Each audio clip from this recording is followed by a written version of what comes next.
Now, when we first got married, I had this idea. I wanted to give our tiny little apartment in the city, this apartment with sinking floors and whatever else. I wanted to kind of give this apartment a cosmopolitan sheen. So I went down to the bookstore in town and I bought these like framed poster art of like famous paintings. Think about like Van Gogh's Starry Night.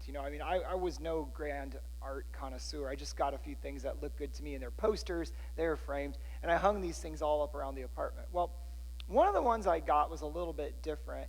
I stumbled upon Salvador Dali's Cross of St. John of the Cross.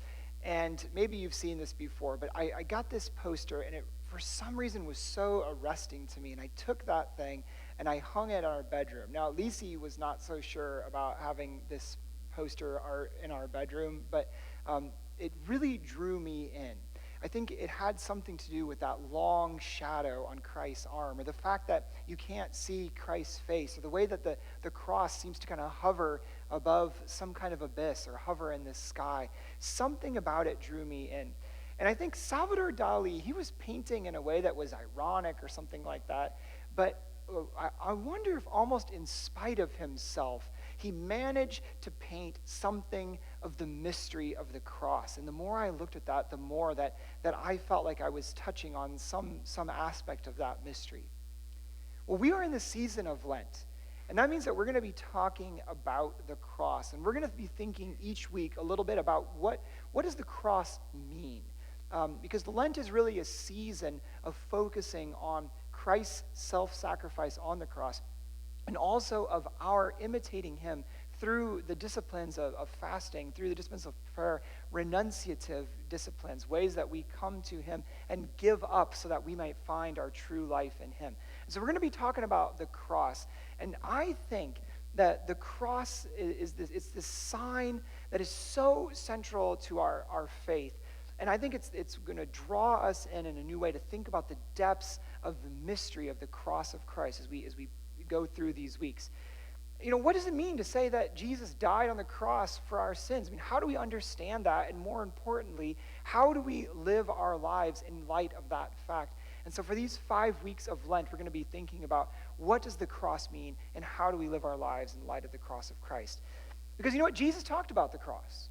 And Paul talked about the cross. And Jesus anticipates his own death on the cross. And Paul spoke of the cross as one of the hinges on which his entire theology swings. And the other one is the hinge of resurrection.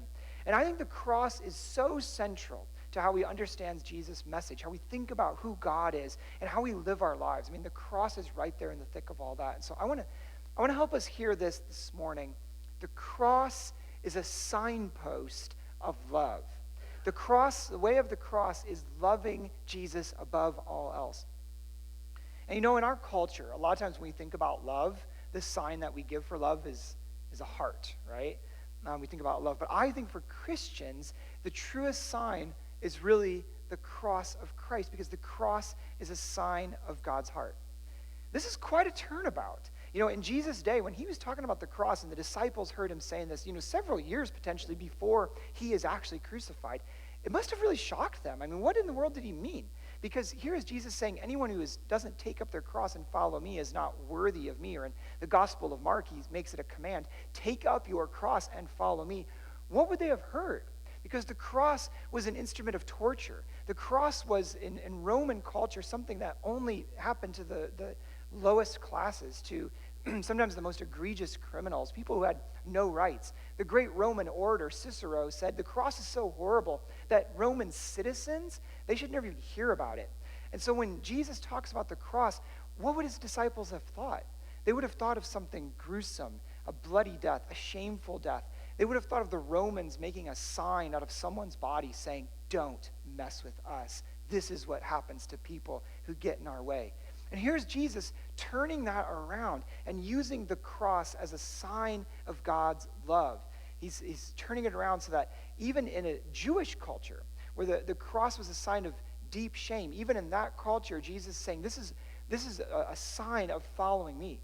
In ancient Israel, I don't believe they had the practice of crucifixion as a capital punishment like the Romans did, But there were times in the Old Testament where bodies were hung on a tree or a wall. So like Joshua 10, the Israelites battle these 5 kings. This is really horrible, but Joshua defeats those kings, puts them to death, takes their bodies, hangs them on trees. But in Deuteronomy, it says that if anyone's ever convicted of a crime and punished by death and executed and you hang them on a tree, the corpse has to not remain up all night, has to come down at night. Otherwise, you defile the land that God has given you. So there's this idea that even in those situations, like respect at some point has to kick in for that body, even in a situation of capital punishment. But the Romans did do that. The Romans hung people on a cross and just let their bodies hang there. And so the disciples would have had all of this imagery. The idea of the cursedness of those who hang on a tree from the Old Testament, the idea of the story of Joshua and what happened to defeated kings, the idea of Romans using the cross to shame and punish individuals. And here's Jesus saying, take up your cross and follow me. So in a lot of ways, it's pretty strange that Jesus would say that, right? And you wonder what they would have heard, and maybe they just recoiled in terror. And when you hear passages like this, you realize that Jesus is not out to win any kind of popularity contest, right? He is not preaching a message that is comfortable and easy. He makes no promises that those who follow him will be sleek and strong, healthy and wealthy. Nope. I mean, if Jesus says, come take up your cross. And what's more, if you're following along, Jesus says, if you follow me, I've come to turn a man against his father, a daughter against her mother, a daughter-in-law against her mother-in-law. A man's enemies will be members of his own household. So Jesus is saying, if you follow my message and take it seriously in how you live it out in your lives, you should expect to be set edgewise against the world. We're going to face opposition if we follow Jesus. We're going to face criticism. And sometimes we're even going to face out-and-out persecution, which is still the reality today in many parts of the world.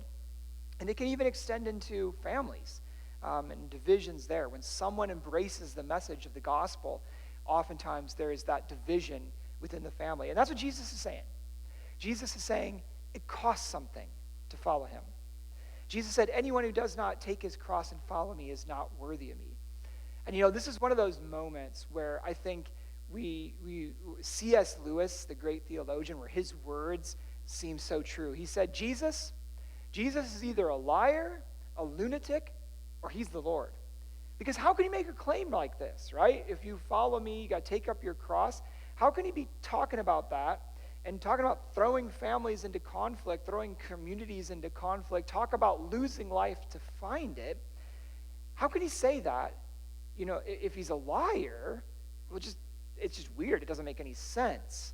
Right? If he's a liar, you would think that Jesus would be trying to set people up. He'd be playing to their desires to see restored Israel. He'd be pumping them with delusions of grandeur, but he doesn't. He points to the cross. Some have said maybe Jesus is some kind of a lunatic. But if he's a lunatic, then what do we make of all the miracles and the wisdom and the compassion? What do we make of the way that his life and ministry defy expectations? It just doesn't fit. And in my mind, especially in places like this, it only makes sense for Jesus to say these kinds of things if he's the Lord. Earlier in the Gospels, the Pharisees are grumbling and asking, on what authority can you forgive sins? And Jesus says, because they said only God can forgive sins. And Jesus proves his authority not only by forgiving the sins of the paralytic, but by healing him. And I think the same thing could be asked here. On what authority does Jesus call people to love him above their families and other commitments? On what authority does Jesus potentially set their life against the grain of their society? On what authority can he say to someone with a straight face, take up your cross, this instrument of death and shame and persecution, follow me? It would seem like only on the authority of the Lord himself could he make a claim like that and cast that call. And notice that Jesus is quoting scripture. The prophet Micah spoke about how the Messiah would bring conflict even in households, and the scriptures speak of God's sword as God's judgment. But none of that is to say that Jesus brought a message of hate or enmity or conflict. That would be to misunderstand what Jesus was saying when he said, do not suppose that I have come to bring peace to the earth. I have come not to bring peace, but a sword. I mean, after all, Jesus earlier said, blessed are the peacemakers. He said they'll be called children of God. Or in Acts 10, Peter sums up Jesus' life and message by saying he came preaching peace. And even just earlier in this chapter, in Matthew chapter 10, Jesus sent out the 12, and he told them to bring a blessing of peace to whatever home accepts them and allows them to stay there, right? So come to that home, just bless them with your peace, right? Let your peace dwell there. And Jesus' message is a message of peace. The gospel is good news that teaches that God has the love for us at his heart. But the strange thing, the paradoxical thing, is that wherever the gospel lands, it causes conflict. Even though it's what Paul calls the gospel of peace in Ephesians, wherever the gospel, this message of reconciliation to God, this message of forgiveness of sins, this message of healing relationships between people, wherever the gospel shows up, it stirs up conflict. Now, why is that? I mean, I think part of it is the evil one, right? I think the evil one is to blame for some of this, that God's kingdom is always going to be opposed by the kingdom of darkness, by the anti-kingdom, right? So that means that whoever embraces the way of God should expect opposition to godly living and godly purposes. But I think there's more to it. You know, sometimes there is a sharpness to truth. The way that the gospel, when we really hear it, pulls back the veil of soft and comfortableness, the stories that we tell about ourselves, and it confronts us. Because, you know, as human beings, we are master self-justifiers, right? We are constantly supporting ourselves with this little ticker tape of justification running across the front of our mind that's telling us how we're pretty good people, we're not as bad as that next guy, our sins are really just little peccadillos. But when we hear the gospel, you know, it really penetrates down into us.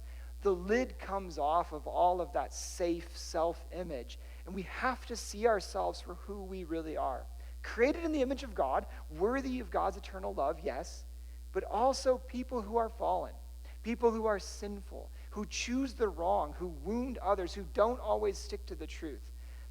And I think that's part of why the gospel causes conflict, because it's true. And the saying is true too. The truth hurts. The truth stings like antiseptic. But when Jesus speaks of taking up his cross and following him, his purpose is not to cause hurt. His purpose is to lead us into the depths of God's love. And the cross in Jesus' teaching really is this sign of God's love. I think that's what Jesus is calling us to. And he wants nothing to stand in the way of that love, including our sin, including resistance to him. He wants to draw his purpose to completion in God's love. And you know, we get a clue to Jesus' purposes in the way that he connects loving father, mother, son, and daughter more than him and taking up the cross. Because what Jesus is really saying there is that for him, to take up the cross means to love him above all else. And in part, this comes from what the cross will mean in his own life and ministry, right? Well, Jesus will die on the cross. And his prophetic predictions of his death and his teaching at the Last Supper, it's clear that his death and his teaching, it's not just this tragic event. It's not just something that happened to happen. It's a sacrifice. He says, no one takes my life from me. He says, I lay down my life of my own accord. And the Gospels teach that Jesus' life on the cross was necessary, which means that it wasn't accidental. It was part of God's plan. It was predicted in the prophets of old, especially in the servant songs of Isaiah, and the cross was the natural outworking of Jesus' ministry. By the cross, God chose to show his love for the world. And in dying on the cross, God squared the circle of how he can be both all-powerful and all-loving. Because God himself entered into the world, took the suffering of the world into himself, demonstrated his long accompaniment with the world. And Jesus' suffering demonstrated the way of God's love. Sorrow and love came mingled down, but it also opened that way of love to all humanity. You know, as a kid, I was taught this kind of clinical answer that on the cross, Jesus died so that we don't have to. And that is true in its own way, but it's not the fullness of the gospel truth. Because in fact, Jesus calls us not just to keep the cross at arm's length, but to embrace the cross, to join him in taking up the cross, to join him, in fact, in being crucified. So Paul says in Galatians 2:19-20, he said, I have been crucified with Christ, and it is no longer I who live, but it is Christ who lives in me. So we die in Christ in baptism. We proclaim the Lord's death every time we come to his table, and we enter into the mystery of the cross by that. And when Jesus calls us to take up our crosses and follow him, we are entering into the mystery of the cross by discipleship. When we come to him through baptism and the Lord's Supper, it's through worship and ritual. And when we take up our cross, it's through discipleship. So we are called to join Jesus in taking up the cross, not to hold it at arm's length. God loved us enough to enter into the suffering of the world and to die for us. And that death opened up the way of love for all of us to live and to follow. And there's a mystery here. It's not something that I can wrap up neatly and kind of send you home with as a takeaway, the meaning of the cross. And I think a lot of times we get the cross wrong when we try to explain it. But instead of making it clear when we're trying to explain the cross, I think we ended up just explaining it away. And we end up turning the cross into this little logical formula when in fact the cross is the ultimate disruptor of all of our formulas about God. The cross shatters our simplistic understandings about who God is. It's the kind of mystery that we can never fully wrap our heads around and in fact can only be embraced by. Now in the Russian Orthodox Church, there is this ancient tradition in Epiphany, right, in January, of going to think about Russia, right? Think about Siberia, right? These cold, cold places, and going and cutting this cross-shaped hole in the ice of a river or a lake. And, they would go to it, and the practice is to jump into that water. If you can imagine, like Russia in January and jumping into this freezing water, into this cross-shaped hole.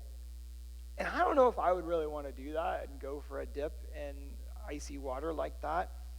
It seems a little brisk, right? But it strikes me as exactly the kind of image for what it means to come to the cross of Christ, to take up the cross, because we can't understand those depths, and we cannot understand all that it means. But what we can do is just plunge into the cross and allow God's mysterious love to surround us and embrace us. Which is why Jesus invites us to take up the cross and follow him. He's saying, I dare you to follow me wherever I am leading. He says, I'm extending this invitation to walk with me even into places of hardship, even into suffering and uncertainty and in confusion. But he's also saying, join me in God's love. He's saying, come and experience God's love at the foot of the cross. And Jesus is saying, love me above all else. And this is a pretty pointed saying that Jesus has here. I don't know what you think of it. He says, whoever doesn't love father and mother more, doesn't love me more than father and mother, son and daughter, whoever doesn't have me above all their other natural and important loves is not worthy of me.